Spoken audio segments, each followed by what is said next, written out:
Vikram here. यार, एक लड़की जो पूरे दिन घर संभालती है, बच्चों को पढ़ाती है, खाना बनती है, उसके पास एक बड़ी प्रॉब्लम था। लीगली वो कुछ भी नहीं थी। Zero income, zero recognition, zero rights. पर अब सुप्रीम कोर्ट ने कुछ ऐसा डिसीजन निकला जो तुम्हारे घर के सब मम्मी आंटीज के लिए गेम चेंजर हो सकता है। सुनाओ पूरा स्टोरी। बस 8 मिनट लगना है समझने के लिए। मतलब क्या हुआ, पहले समझते हैं। इंडिया में आज भी ज्यादातर घर में एक फीमेल फैमिली मेंबर होती है जो फुल टाइम घर संभालती है। शादी के बाद या बच्चों के लिए अपनी जॉब छोड़ देती है और प्योर टाइम घर पर लगाती है। Cooking, cleaning, child care, elderly care, सब कुछ। पर कानून के हिसाब से उसका कोई इनकम नहीं है। बैंक अकाउंट में जीरो लिखा होता है। पासपोर्ट एप्लीकेशन से रिजेक्ट होते हैं। प्रॉपर्टी राइट्स में कोई क्लेम नहीं। डिवोर्स या सेपरेशन के टाइम वो टोटली हेल्पलेस होती है क्योंकि कानून कहता है तेरे पास इनकम नहीं, इसीलिए तू एलिमोनी या मेंटेनेंस नहीं ले सकती। ये रही रियल प्रॉब्लम, समझे। अब देखो क्या फैसला आया। सुप्रीम कोर्ट ऑफ इंडिया ने 15 जनवरी 2024 को एक लैंडमार्क डिसीजन दिया। बेंच ने क्लियरली कहा, होममेकर्स आर नेशन बिल्डर्स। उनका काम ज्यादा वैल्यूएबल है बाकी सब जॉब्स से। और कॉन्क्रेटली सुप्रीम कोर्ट ने रिकमेंड किया कि होममेकर्स को legally 30,000 rupees monthly income consider किया जाए। मतलब जो लेडी घर संभालती है उसके पास officially 30,000 rupees monthly income suppose किया जाएगा कानून के लिए। ये नहीं था पहले लिखा था जीरो, अब लिखा है 30,000। अब बोलो ये कितना बड़ा चेंज है। ये डिसीजन सिर्फ रिकमेंडेशंस से एजी बढ़ता है। सुप्रीम कोर्ट ने क्लियरली बोला है स्टेट्स और सेंट्रल गवर्नमेंट को इसे इम्प्लीमेंट करना चाहिए। Marriage act, property acts, social security schemes, सब जगह ये अप्लाई होना चाहिए। अब तक सिर्फ स्टेटमेंट्स अब कॉन्क्रीटिव फिगर्स बन गए। विक्रम का एनालिसिस सुनाओ। ये डिसीजन दिख सकता है छोटा, पर सीधा बात करो तो ये रेवोल्यूशनरी है।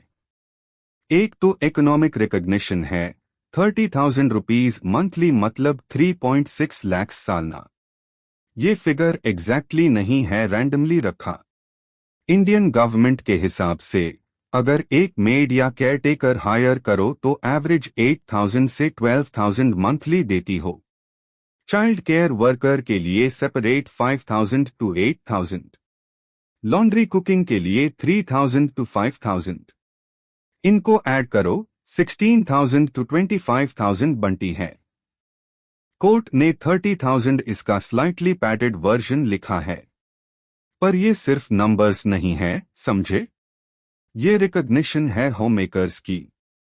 दूसरा एंगल देखो, डिवोर्स केसेस में अगर वाइफ के पास 30,000 मंथली कंसिडर्ड इनकम है तो हस्बैंड को मेंटेनेंस देना पड़ेगा। एलिमोनी का कैलकुलेशन बढ़ेगा। प्रॉपर्टी सेटलमेंट में विडो को ज्यादा शेयर मिलेगा। पेंशन स्कीम्स में एंटाइटल्ड हो जाएगी। ये सब मिलके एक पूरा इकोसिस्टम बदलने वाली बात है। तीसरा पॉइंट, ये डिसीजन सिर्फ लीगल नहीं, पॉलिटिकल भी है। इलेक्शन ईयर में गवर्नमेंट विमेन वोटर बेस को इम्प्रेस करना चाहती है। लेकिन ऑनेस्टली ये डायरेक्शन सही है क्योंकि डिस्क्रिमिनेशन को लेजिटिमाइज करना बंद हो रहा है। आगे क्या होगा। पहला, इम्प्लीमेंटेशन। स्टेट्स अभी इम्प्लीमेंट करेंगी या नहीं ये देखना पड़ेगा। बीजेपी रूल्ड स्टेट्स शायद जल्दी करेंगी, ऑपोजिशन स्टेट्स स्लो होंगे। दूसरा, एक्ट्स में amendment. Marriage act, succession rules, property laws सब अपडेट होंगे। तीसरा, सोशल सिक्योरिटी। अज्ञानी पेंशन स्कीम, हेल्थ इंश्योरेंस सब में होममेकर्स एलिजिबल होंगी। चौथा, कोर्ट केसेस बढ़ेंगे। विमेन डिवोर्स सीकिंग होंगी मोर अग्रेसिवली क्योंकि अब कानून उनके साइड में है। बैंक लोन्स भी मिलने लगेंगी क्योंकि 30,000 इनकम देखकर। हाउसिंग लोन्स, पर्सनल लोन्स सब अनलॉक होगा। पर एक रिस्क है, ये जो 30,000 फिगर है वो से लोअर सोशो इकोनॉमिक क्लास में नहीं एप्लीकेबल हो पाएगा। अगर लड़की ट्रूली डेस्टिट्यूट है और हस्बैंड के पास कुछ नहीं है तो 30,000 किससे आएगा? ये लूप होल अभी भी है, लेकिन ओवरऑल डायरेक्शन सही है।